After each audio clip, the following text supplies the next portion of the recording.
حضور کی سنت کیا ہے، حضور علیہ السلام کی سیرت طیبہ کیا ہے۔ اللہ کے رسول نے فرمایا کیا چاہتے ہو؟ عرض کی آقا اگر آپ اس سے کہہ دیں گے تو وہ آپ کی بات مان جائے گا، مجھے مہلت مل جائے گی۔ وہ رسول جس کا مشتاق خداوند قدوس ہے، وہ رسول جس کو عرش پر مہمان بنا کے بلایا جاتا ہے، وہ رسول جابر رضی اللہ تعالیٰ عنہ کے قرض کی مہلت کو بڑھانے کے لیے ایک یہودی کے گھر پہ چل کر تشریف لے جاتے ہیں۔ ایک یہودی کے گھر پہ سیرت النبی کا یہ باب کہاں گیا؟ سیرت رسول کا یہ باب کہاں گیا؟ سارے کام دعاؤں سے کہ ہم بھی کسی غریب کے لیے کسی کے دروازے پہ چل کر گئے کہ اس کی بگڑی بن جائے۔ ڈاکٹر اقبال کی سوانے میں لکھا ہے، پہلی بات تو یہ آپ کو بتا دو کہ میں مذاق کو پسند نہیں کرتا، گفتگو کے درمیان قطعاً پسند نہیں کرتا، لیکن ڈاکٹر اقبال کی سوانے میں لکھا ہے بہت خوبصورت چلمن جو ہے وہ بہت زیادہ زاہدان خشک کے چہرے سے بے نقاب ہوتا ہے۔ ڈاکٹر اقبال کی حیات میں یہ بات ہے کہ ایک پیر صاحب سے ڈاکٹر اقبال کی دوستی ہو گئی۔ ڈاکٹر صاحب کے پاس، ڈاکٹر صاحب کے گھر پیر صاحب کا قیام تھا۔ اب آپ سوچ سکتے ہیں کہ جو پیر صاحب ڈاکٹر صاحب کے گھر رکتے ہو بے اقبال جیسے شخص کے گھر، تو ان کا ذوق کیا ہوگا۔ ایک غریب آدمی آیا اور آنے کے بعد کہا حضرت بہت تنگ دست ہوں، بہت پریشان ہوں میں، آپ میری کچھ مدد فرمائیں، دعا کریں۔ پیر صاحب نے دعا کی، اس نے 5 روپے نکالا اور پیر صاحب کے ہاتھ میں دے دیا۔ ڈاکٹر اقبال یہ دیکھ کر کے خوب ہنسے۔ وہ شخص تو چلا گیا۔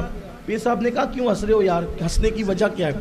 کہا آپ کے پاس آیا تھا تو کم سے کم 5 روپے تو جیب میں تھے، اب آپ کے پاس آیا کیا ہے تو وہ بھی 5 روپے سے اس نے ہاتھ دھو دیا، اس کی غربت میں تو 5 روپے کا اور اضافہ ہو گیا، یہ تو آپ کا حال ہے۔ تو ان کو احساس ہوا کہ ہاں ہم کیا کر رہے ہیں۔ میں یہ نہیں کہتا کہ نظر لینا برا ہے یا نظر دینا برا ہے، لیکن ہم رسومات کی طرف بہت زیادہ الجھ گئے۔ اللہ کے رسول صلی اللہ علیہ وآلہ وسلم اس یہودی کے گھر چل کر گئے کہ جابر کی مہلت بڑھا دو، مدت بڑھا دو قرض کی۔ اس نے کہا کہ میں پہلے ہی بڑھا چکا ہوں، اب میں نہیں بڑھا سکتا، اب میں نہیں بڑھا سکتا، آپ دے دیں، ان سے کہیں کہ وہ دے دیں۔ اللہ کے رسول علیہ السلام جب واپس ہوئے تو حضرت جابر نے سوچا کہ اب تو حضور گھر تشریف لے جائیں گے، میرا کیا ہوگا۔ تو اللہ کے رسول علیہ السلام ان کے باغ میں آئے۔ حضرت جابر نے کہا یا رسول اللہ آپ کچھ کیجئے، میرے لیے کچھ کیجئے۔ حضور علیہ السلام دوبارہ گئے اور دوبارہ جا کر اس یہودی سے فرمایا اگر جابر نہیں دے گا میں وعدہ کرتا ہوں کہ میں دوں گا اس مدت پہ، لیکن تم اس کی مہلت بڑھا دو۔ اس نے پھر انکار کیا کہ نہیں، میں مدت پہلے ہی بہت دیکھ چکا ہوں، اب میں کوئی ڈھیل نہیں دے سکتا۔